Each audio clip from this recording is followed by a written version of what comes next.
You all set? Yeah. Oh, okay. Let's see, where am I here? Okay. 5, 4, 3, 2, 1. Good evening. My name is Terry Alford. Welcome to Our Story. So again, as we always say here on Our Story, I thank you for allowing us into your homes at the end of your days, just to hear a little about what's happening in the Michigan Street African American Heritage Corridor, as well as on the east side of Buffalo.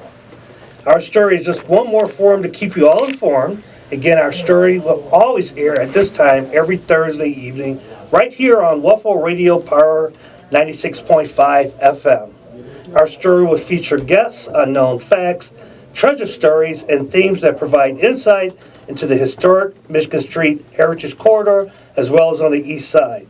So join us and learn about the latest happenings in the corridor and the east side, and about all the proud and resilient men and women living and conducting businesses within and around our historic neighborhoods on the east side. So it does me great pleasure at this time to introduce a very good friend of mine to so many in the community, Mr. Stan Martin. Stan Martin is the founder and CEO of Stan Martin Consulting, who is also the preeminent authority on health regarding disparate or minority underserved communities and populations, especially issues surrounding around tobacco control in our region, especially those communities on the east side, state and local and county. So as we always do here, Stan, welcome to the show. Thank you, Terry. Pleasure to be here. We always ask our guests before we get into it to maybe share a little bit to the listening audience, about themselves, who you are, where you come from. Right. No, thank you, Terry. It's a pleasure to be here once again and to be on your show. I thought you was going to put some respect on my name, Stan the Man Martin. Oh, well, it's a long show, Stan.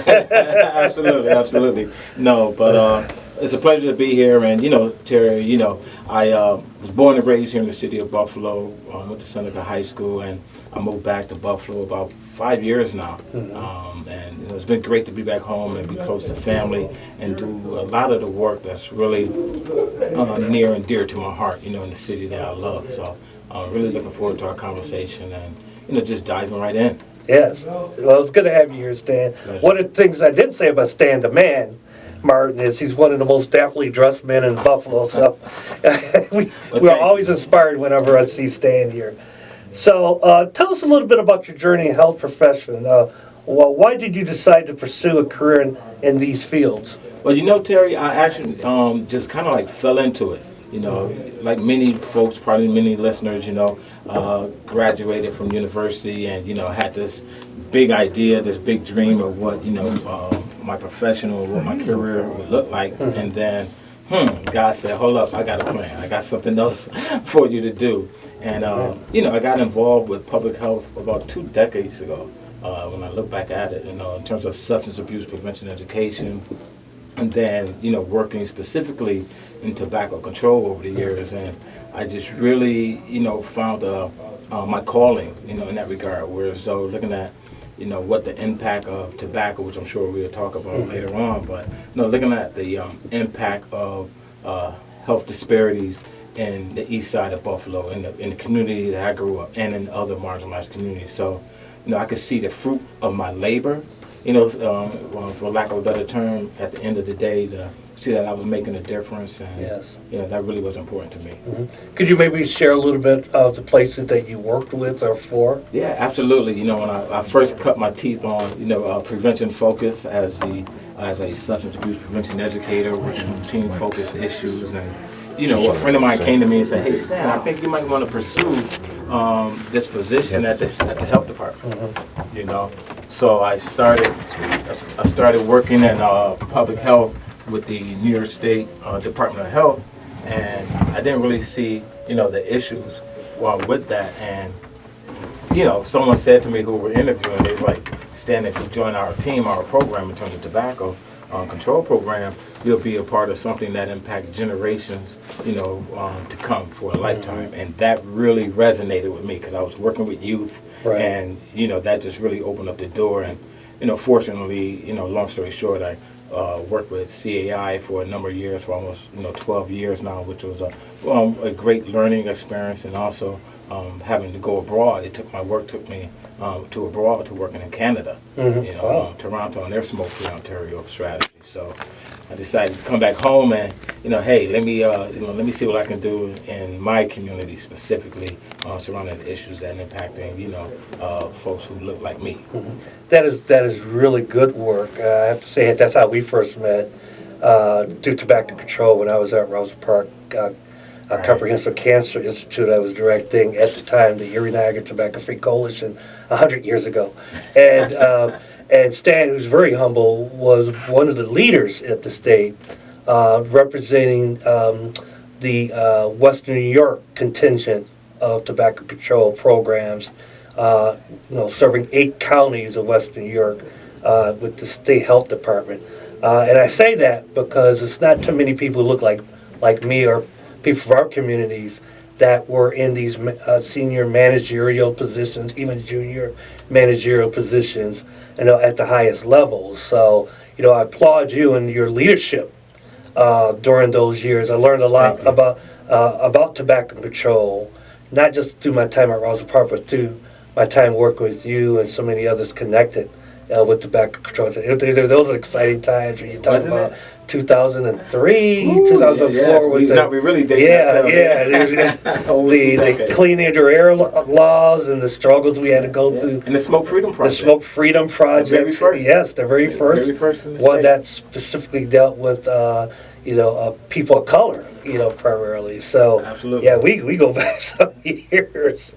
So could you maybe explain to our listening audience, because this is very important, especially when you talk about communities of color, especially that are hit the hardest with certain diseases, illnesses, you name it. There's a term now that's bandied about called social determinants of health. Could you maybe explain what that means to the audience? Sure. And what that, from my perspective, what that means, Terry and our listeners, social determinants of health essentially looks at where the environment in which people were born, where they live, where they work, where they play, even where they worship and learn, I should say, in terms of schooling, and also, where they age. Right. And oftentimes, one of the things when we're talking about health conditions, we need to not only look at individual behavior change, but the environmental changes that are necessary as well. So what I mean by that, when you look at access to fresh fruits and vegetables, food and nutrition is essential in terms of living a quality, healthy life. And in addition to that, access to quality healthcare services. So it's one thing to say, okay, well, go to the pharmacy or go see your doctor. Do you have coverage or do you have no coverage? And healthcare today is very expensive. Yes, it is. And then that relates to do a family, are they earning a livable or family wage? So now when you couple some of those aspects of where you live, where you learn, where you work, where you play, etc., when you look at them collectively, your income and your education and your access to fresh fruits and vegetables and to quality health care, all of those work in concert with one another to impact your health, your quality of your health or your quality of your life. And unfortunately, your zip code should not be a determinant of your quality of life, of the quality of life that you live. Amen. So when we look at specifically, let's talk about the marginalized communities, and not to blame the community, which oftentimes Could you repeat that last part right there? not to blame the Not to community, blame the not community. to blame the community or shame the community. We talking about the work that I'm doing and others, coming alongside the community to really engage them in conversation and dialogue in a bi-directional way to be a part of the solution and not seen as a part of the problem. So that's very critical in this work. Yeah, I think one of my instances when I was in health care and as an advocate working for you, one of the most proudest I was about our community was when our community was assembled at the Science Museum, talking about these things. And at the time, we were talking, groups like Rosa Parks and county health departments and other so-called leading health experts had assembled to talk about how to best help the community. And even during that meeting, I remember that it was this, this error that the community was being blamed, even though the community for years has been victimized. And you can see that even with, what I do for a living now. We've been marginalized for almost 100 years now as a community. So to blame the victim, is one thing. But the victim at that evening was really tired of hearing about how they're to blame for their plight, right? And they actively voiced their displeasure by hearing that. And I believe, in my opinion, as a result, the experts' minds were radically changed at that point. Absolutely. Wouldn't you agree? Absolutely, because you're going to hold a group of people down for so long before they push back. Mm-hmm. And at some point in time, they're going to stop asking and start demanding. There you go. And that's where I really think that we're at in the city of Buffalo, where so the city, the residents itself are, demanding change, are demanding accountability and responsibility, from not just in terms of changes in our environment, but our leadership as well. Mm-hmm. So, we talk a lot about the social determinants of health and the community will. We also need our elected officials to put forth the will, to really do what's right and what's morally right for the people, by the people. Mm-hmm. So that leads me into this conversation. One of the things that our community has been the most victimized by is tobacco products. Just historically, tobacco products historically were designed and promoted in a way, especially to the African American community primarily, to hook for a lifetime folks who just wasn't aware that they were being hooked, right, that they had been targeted and were being hooked. And I remember some of the more successful ads that were presented in the black community goes back to the jazz age, especially, where entertainers and sports figures of the day that were African American were put in settings real successful. To be deemed successful, you had to have something between your fingers, a cigarette or a pipe or whatever. And it was interesting because some of the more positive images of African Americans, early on, were featured in tobacco ads. So it's like a double-edged sword in a way. Right. So we have always been targeted, with certain tobacco products. Could you maybe, and we're going to have a long conversation about this because like so many others in our community across the country, I personally have been touched by tobacco, the ravages of tobacco use. I've lost, key loved ones to tobacco use. And I will always go out and tell anybody I strongly advocate against tobacco and vaping of any use. Secondhand smoke exposure has to be eradicated because just so many people are dying needlessly by these products. Right. But I'm not here to preach. No. Well, Terry, I thank you for sharing your testimony and your experience with me because that's very valuable. Because quite simply, September 6th of last year, I started Stan Martin Consulting, SMC LLC, strengthening marginalized communities, because I wanted to work on initiatives that was near and dear to my heart. Right. And one of the issues that we've talked about that I'm very passionate about is the African Americanization of tobacco within the black community. And just real quickly, is that in 1954, less than 5% of those who identified with the black diaspora who smoked menthol tobacco. All right. Fast forward to today, 2024, over 85% of African Americans who smoke menthol tobacco, and that's a direct targeting of the tobacco industry on the black community. Could you maybe talk about? I don't want to be a country off. Why did the tobacco industry choose methylated tobacco products for our community? Great question. Because of the fact they studied us, they preyed on us, and they recognized that there were certain messages that we were susceptible to, as a group of people. So in terms of being cost effective, they had the tobacco free giveaways in terms of cigarettes. They had the Cool Jazz Festival that you were mentioning earlier. To try and buy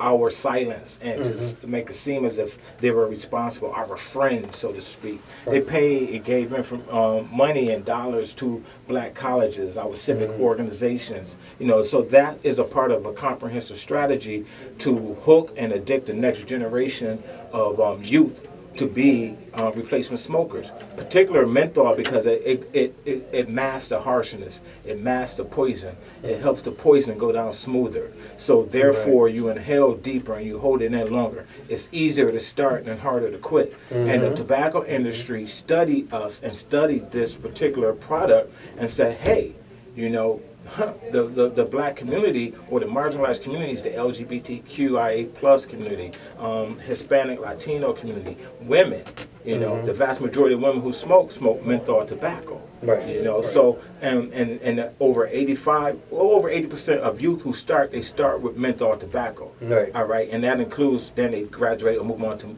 vaping or doing both. So this is a targeted effort, where the tobacco industry, the head of the snake, is really trying to attract and addict, a community that are dealing with a lot of issues. And we're trying to counter that with our No Menthol Buffalo initiative, which is we putting forth legislation to the Common Council. We're going to be meeting with them later on this week. To talk about what will a menthol ban look like for the city of Buffalo. We know that there's tremendous support from smokers and non-smokers from the city of Buffalo that supports such type of legislation. It's been already done in California and Massachusetts, even Canada. So and even by their own charter, the Common Council charter, there's provisions that they have to put the public health of their citizens, of the residents of the city of Buffalo, above their own interests. That even includes how tobaccos, especially mentholated cigarettes, are promoted within the city around schools. Could you maybe talk about that? I always found it interesting when I was involved heavily. You would go to certain corner stores in our community, and as soon as you walk in, there are certain things that you saw immediately, right at the front counter. Yeah. You saw I call it the power wall tobacco behind the register. But in front of that, and near candy, was tobacco products. And, these things aren't done by accident. These retailers don't set it up this way. Right. Many people in the community don't know that tobacco companies send agents into these stores to make sure that these are set up in certain ways. And that includes promoting tobacco, very colorfully, product placement. In the past, they've engaged, rap stars and other entertainers, certain paraphernalia that some people consider toys, again, designed to attract especially kids. And then the more deceptive things is even, how they place these promotions 5 feet or lower, so that kids is basically eye level. That should be illegal, right? Absolutely. And enforced, but sometimes you still walk in these stores, you still see this happening. Absolutely. So enforcement is an issue in terms of not just in our community, but across New York State. Right. However, we have to once again demand the change that we want to see. I think that one of the things that we're transitioning to is we're not allowing or relying on our elected officials to do what's right. We see that nationally, there's a call to ban menthol tobacco by the Biden administration, but there's been delay after delay after delay, and also we even seeing some of those delays play out here in the city of Buffalo with our proposed policy. So at some point in time, once again, going back to my earlier statement, you can only hold a community down, a group of people down for so long before they rise up, and demand the change. That's necessary. So we're working very vigilantly, not only to create that environment that is transformative to promote a healthier lifestyle, healthier way of living, for youth and those who want to quit. Right. And I would encourage those who are. We're not against. Let me say this: we're not against those who utilize tobacco or smoke. We are against the tobacco industry intentionally marketing and targeting, the black community. So if you are looking for access to nicotine replacement therapy or services to help you quit, resources, call the quit line 1-866-697-8487. That's the quit line. And also for those who might be interested for assistance with quitting vaping, drop the vape. They can text 88709. on their cell phones. All important information, and we'll make sure before we close tonight that we give you an opportunity to again distribute and provide those numbers and that information. Speaking of information, this month of April is observed as National Health Awareness Month.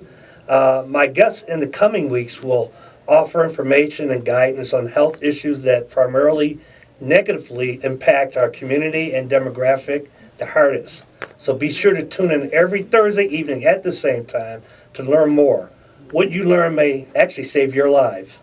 Again, our guest tonight is Stan Martin, founder and CEO of Stan Martin Consultant. I forgot to say Stan the Man Martin. We got to lead in with that. He's one of the preeminent authorities on health regarding especially our communities, especially on the grounds of tobacco control in our communities, especially. So we're having a very good conversation about tobacco, especially the methylated issues and challenges that we have. So Stan, Governor Hochul introduced legislation to ban methylated tobacco products, and you already talked about some of the challenges that's being presented regarding this ban. Are you comfortable expanding on that? Yeah, absolutely. Some of those challenges. Yeah, absolutely. When I mentioned earlier the political will, so we're at a pivotal point where we have elected officials at every level of government in terms of local, city, county, state, and we've also worked very closely with the Biden administration at the federal level, to really make this a reality in terms of a national menthol ban. This is a movement. This is a movement, right. A national movement. However, once again, this being an election year, the tobacco industry provocateurs, have done a lot of fear mongering. The Biden administration, as well as here locally, right. Stating that that a ban on menthol tobacco would increase policing and also a illicit market, here in our country and here in our community, which there's no evidence to prove that.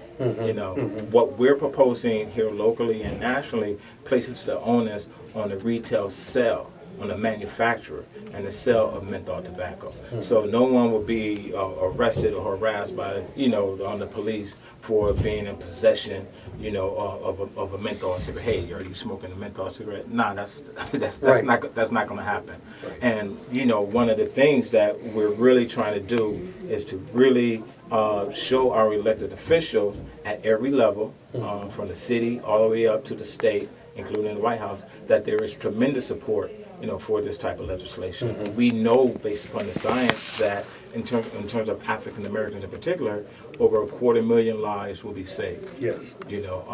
As a result of a ban on menthol tobacco. And I might add here, just locally, we know that based upon some of the science from Roswell Park, is that roughly almost one person each week, from the black diaspora, dies as a result of lung cancer or menthol tobacco use. Right. So, and you know what's so nerve-wracking?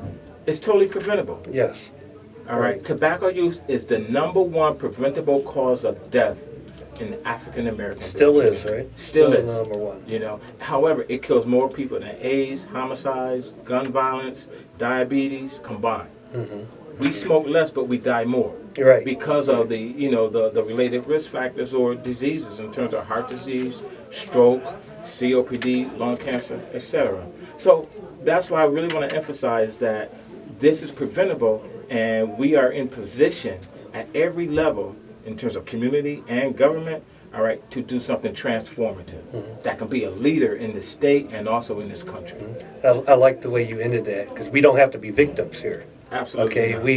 we can rise above the challenges and the barriers that continue to face us, especially in an industry that targets us, preys upon us, and especially on our children, right? Because they're always going to have to refresh customers. That's their goal. What responsible business do you know? All right, kills its customers. Exactly. Their goal. You know what I'm saying? That is totally preventable. Remain the same. Right.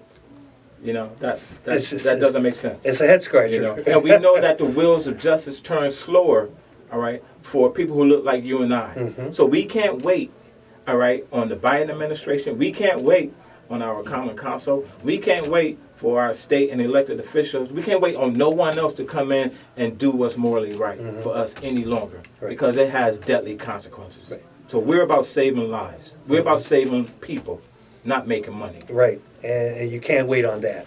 People are dying, as you said, daily, Absolutely. needlessly, as they say. So, so one of the things I love about Stan the Man Martin is he engages, individuals who share the same passion, the same commitment and resiliency and tenacity to one inform the community about these issues that's affecting us negatively, but to also empower the community to do something about it, not to be victims. I mentioned this because one such example was a month or so ago, where you hosted a poetry slam. You want to talk about a bit about that? Yes. The uniqueness about that particular Well, thank you, and the Mission Street African American Heritage, Corridor Commission and Consortium, for blessing us with the opportunity to host a poetry slam, where we had local artists who were able to showcase their talents, and at the same time infuse a counter tobacco advertising marketing poetry, at the same time, within their performance. We had over, I think, close to 75 people who attended. It was a great event. Music, we really like. The tobacco industry has misappropriated our culture.